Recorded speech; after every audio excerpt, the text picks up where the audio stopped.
Welcome to the Seed Podcast, a podcast about climate justice and solidarity between the global North and South. My name is Linnea, and with me in the studio we have Sigrid, Funani, and Akuzike. We are this year's Seed participants of 2025 and 2026. During the next episodes, we'll explore the topics climate justice, food security, and food sovereignty in a Norwegian and Malawian context. Enjoy! What is SEED? SEED stands for Solidarity Exchange for the Environment and Development. It is a project in collaboration between Point of Progress, a Malawian organization, and Spire, a Norwegian youth-led environmental and developmental organization.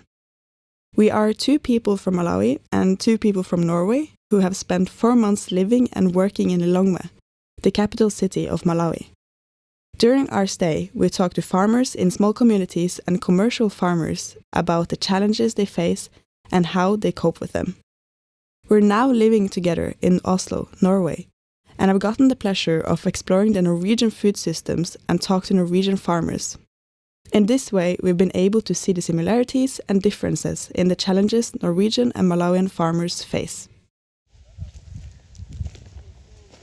We are worlds apart, but we all feel the effects of changing weather and heating temperatures. Being a farmer gets increasingly difficult when fertilizer prices increase, rain patterns shift, and the soil degrades. This is the new reality we have to face. And since we all need food, it affects us all.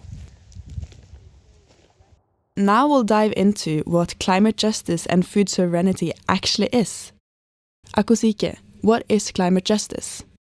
Climate justice refers to an approach to addressing climate change that recognizes that it's not only an environmental issue, but also a social, ethical, and a political one. It emphasizes fairness in burden sharing, meaning that those who have contributed most to greenhouse gas emissions, largely countries in the global north, should take greater responsibility for reducing emissions and supporting adaptation efforts. At the same time, it highlights that countries in the global south, which have contributed to the least to climate change, often face the most severe impacts and therefore deserve support through finance, technology transfer, and capacity building. A commonly cited reference comes from the United Nations Framework Convention on Climate Change, UNFCCC, of the principle of common but differentiated responsibility and respective capabilities, which states that countries should share responsibility for addressing climate change, but not equally, due to the differences in historical emissions and development levels. In simple terms, climate justice is about ensuring that climate action is equitable, inclusive, and historically fair, particularly in how responsibilities, costs, and solutions are distributed between the global north and the global south. SEED's other main topic is food sovereignty. Funani, can you dive into that? Climate change for some means unusual weather. For others, especially smallholder farmers, women, and the rural communities in the global south, it means failed crops, hunger, and uncertainty. These are the same communities that have contributed the least to the climate change, yet they are often hit the hardest by droughts, floods, and poor soils. One important answer is food sovereignty. Food sovereignty means that people and communities have the right to control their own food systems, deciding what food is grown, how it is grown, how it is shared, in ways that respect nature, culture, and fairness. When communities control their food, they can grow climate-resilient crops, protect their land, and adapt to changing weather. They are the ones that have been living there and they know how best to produce food in their area. This idea, championed by movements like La Via Campesina, reminds us that real climate solutions must come from the people most affected. Because climate action isn't just about the planet. It's about justice and the right of everyone to feed themselves, now and in the future.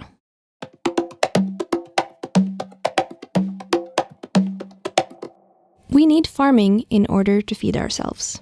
But what types of farming do we actually have? Farming can be done in many different ways: small scale, large scale, industrial, or agroecological. In Malawi, small-scale farming is typical among the majority of the population and secures a good stream of food for personal use, as well as a source of income. This is mostly done by using handheld tools, such as hoes and shovels. Large-scale farming, on the other hand, typically uses big machines, like tractors, which is why it tends to be an industrial form of farming. It becomes an industry, more than a tool for personal survival. Industrial farming also tends to use fertilizers, pesticides and chemicals that increase the revenue of crops, but that also tends to degrade the soil and affect surrounding nature in a most unnatural way. An alternative to this is agroecological farming that focuses on using natural fertilizers, such as manure, and that also takes into consideration food sovereignty, as we talked about earlier. Because farming is not only about the produce. It is also about the people behind the products. We will talk more about this later in the podcast series, and we will hear personal stories from farmers in Malawi and in Norway. We've already talked about how climate justice is about ensuring a fair distribution of responsibility and impact when addressing climate change. In an increasingly individualistic world with growing socio-economic inequalities, climate change intensifies existing injustices. A holistic and solidarity-based approach is therefore essential. We have to fight for climate justice because it protects vulnerable communities, demands accountability from high-emitting actors, and promotes systems built on cooperation rather than exploitation. To build resilience against the changes in climate that will come, a strategy is to build our food systems on food sovereignty. Food sovereignty is based on agroecological principles and empowers the small-scale farmer by supporting local supply chains and traditional methods. This will reduce emissions from transport and reliance on synthetic input, which has extremely high greenhouse gas emissions. Food sovereignty shifts the power away from the big corporations to the people on the ground. Thank you for listening to this episode. We hope you enjoyed it. In the next one, we'll talk about Malawi's perspective on agriculture, climate change, climate justice and food security, and how smallholder farmers address these struggles. This episode was made with the support and collaboration of Spire, Point of Progress, and Vilja Östgård. Thank you for assisting us in bringing this project to life. Thank you. Zikomo. Tusen tack.